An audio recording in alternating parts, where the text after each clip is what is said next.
What happens when Washington just stops paying its bills? The lights go out, the data stops flowing, and for hundreds of thousands of people, the paychecks just vanish. You see, this isn't just chaos, it's a high-stakes political strategy. Today, we're opening up the Shutdown playbook. And nope, this isn't some hypothetical scenario. It's a political drama that plays out again and again, where a gridlock in D.C. sets off a chain reaction across the entire country. Suddenly, our national parks are ghost towns, and airport security lines become an absolute nightmare.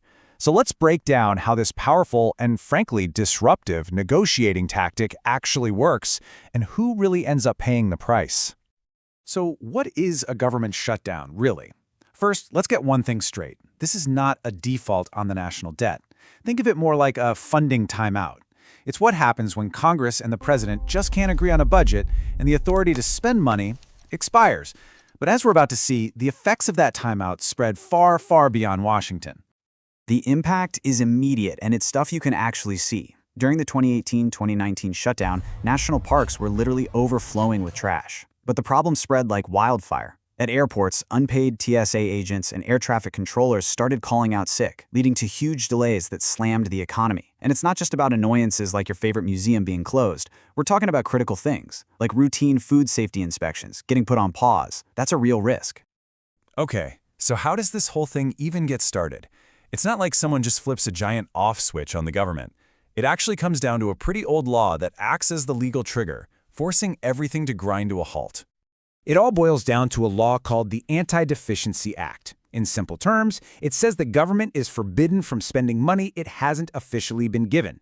So, when Congress and the president fail to pass those big spending bills called appropriations, agencies have no choice. They are legally required to stop all operations deemed non-essential. And this is where things get really tough for federal workers, because it creates two different groups. You have furloughed employees, they're sent home without pay. Then you've got accepted employees, think air traffic controllers, FBI agents, people whose jobs are critical to protecting life and property. They are required to show up and work. The catch, they also don't get paid during the shutdown. Now, a 2019 law does guarantee they'll get back pay eventually, but eventually doesn't help when the mortgage is due next week. To really see how this plays out, we've got to look at the longest government shutdown in U.S. history. The 2018-2019 standoff wasn't just some technical hiccup, it was a 35-day political war.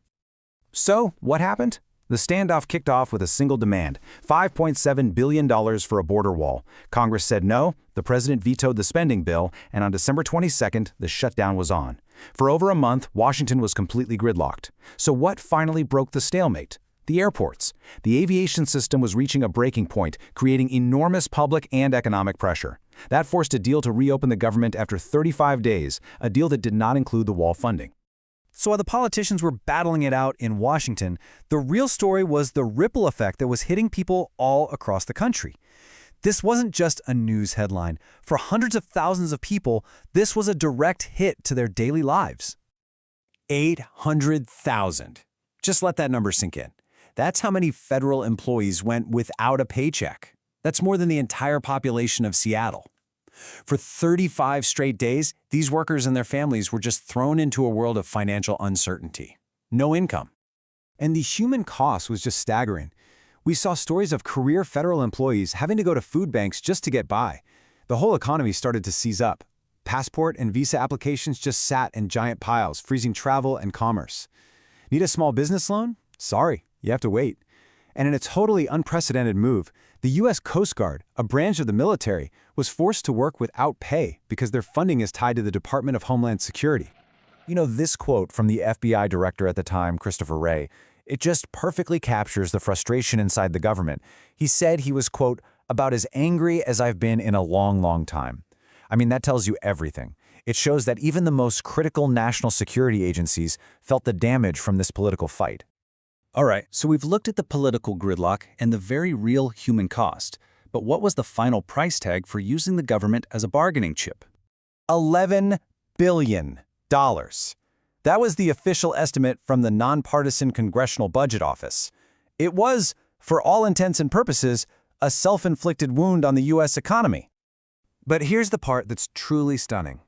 Of that $11 billion in economic disruption, the CBO found that $3 billion of it was a permanent loss. This wasn't just delayed business that everybody made up for later. No, This was economic value that simply vanished. Poof. Gone forever.